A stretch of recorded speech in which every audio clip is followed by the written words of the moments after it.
Hey guys, and welcome back. In this video, I'm going to talk to you how you can build a 12-week program for your coaching clients. If you don't want to miss any valuable coaching content, then make sure that you subscribe because we do these videos every single week. So if you don't want to miss it, if you always want the top tips for how to become a coach and live that freedom-based lifestyle, then make sure that you subscribe so that you do not miss anything. Today is all about how can you build a 12-week program. And this is a topic that I get asked a lot, especially in the accreditation, our program that trains coaches how to be coaches. I get asked this question all the time, or from newly graduated, and they say, well, okay, so I want to start coaching, but how do I actually build a training for them? How am I actually going to work with someone for 12 weeks? And you may not like what I'm about to tell you, but I really wanted to share this because I truly get this all the time, and I've seen this posted in our community as well, so I really want to answer it for you guys. But here is the secret. This is the #1 way to build a 12-week program for your clients. Are you ready? I laugh because I know that there are some people out there that are perfectionists that love to plan every single detail. And so you may not like it, but the best way to work with a one-to-one client for a 12-week period is to only work maximum a week in advance. That is it. So I don't even recommend you guys building a program. When you are working with one-to-one clients, these clients can be really bespoke. So they can be really geared towards this person, their goals, what they need during that session, everything. It can just be done. It doesn't have to even be done in advance. I am going to be honest. I used to have a plan going into my sessions when I first started. For a lot of new coaches, I think it's that comfort blanket. So when we go in with a plan, we're like, I know how the session is gonna plan out. You know, I had the questions that I wanted to ask. I had some information that I wanted to give. I had it planned. And I was like, okay, yes, so this coaching session is gonna go to plan. And you know, it did. We followed the structure, everything went to plan. Session number 2, same thing, went in, had my plan. Okay, yeah, everything went to plan. Session number 3, my client came in and threw me for a complete loop because they came in with something that was completely off topic to what I was coaching about at the time, which was health. And they came in with something that was geared around the relationship. Well, what am I gonna do now? In this situation, I had to completely go off script. And the thing is, this is very normal in coaching.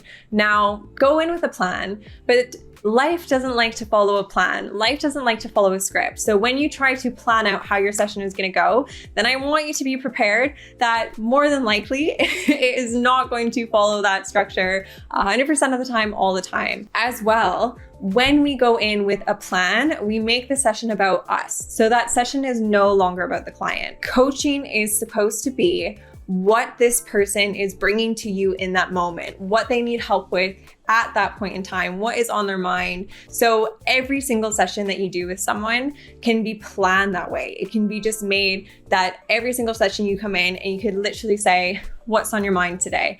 And you could coach someone through that session from there. So there can be absolutely no plan. Now, if you are doing a bit of coach mentoring, say you are a business coach and you are helping someone to build their business, you know, make 6 figures, whatever it is, then there might be a little bit more of a plan. You may be doing some mentoring because maybe you're helping them to build a website or whatever it is. So the mentoring part will go at the end of the coaching session, and you can just plan that out week by week. So you would go in week 1, find out exactly what does this person need, what are their goals, and then you could build the next phase from there. So then you know exactly what they need for session number 2, and then you do that session, and then you find out in session number 2 the exact next step they need for session number 3, and you can build it that way as well. So those are 2 ways where there isn't really a plan and it's just building as you go. Now, like I say, for one-to-one, this really is the best approach because everyone is so different and people are paying a lot of money for one-to-one. When they're paying for courses, when they're paying for group, then the prices go down a little bit. The investments that they're paying go down. So they don't need to be so planned out because then you're trying to manage a whole bunch of different people in a group, and those ones will be more planned. But when you are working with someone one-to-one, they want that to be all about them, their needs at that point in time. And there's no way that you are going to be able to account for 12 weeks for an individual person, for their individual needs. It's just not going to happen. So that is my top tip of advice. Like I said, literally you can walk into a session and just do it week by what they are saying. Now, if this doesn't work for you and you really are a planner, then just plan that week in advance. Okay, so that is number one. Now, number two is, like I said, if you really need to have a plan, if you're going to feel like you're more comfortable and confident with a plan, then there is a way to do it. You can start to, as you bring people through your program, you're going to start to see similarities. So if you work with your first client, I want you to take notes of the things that they talk about in each session. What comes up for them? Is there a mindset thing? Is there a behavior thing? What behaviors do they need to change? What do they need to work on? What were the action steps? You can have that plan for yourself so that you can see. Now, when client number two comes in and you work with them, you write down their thing. So what happened in week number one? What happened in week number two? What happened in week number three? And there you can see and start to see, okay, oh wow, they both had this come up in week 4. They both had this come up in week 7. Okay, maybe there's a theme here. Client number 3 comes. Again, you're marking it all down and you're gonna see, okay, this is what happened for them. And I can now see that there's definitely starting to be a pattern. Obviously, the more clients you work with, the more you can see, okay, session 1, this always happens, So session 1 for me, I'm always going to start with goal setting so that we can really see where we're going to be in the next 12 weeks. So I always know that session number 1 is going to be about goal setting for those 12 weeks. That is definitely for sure going to be a part of my program.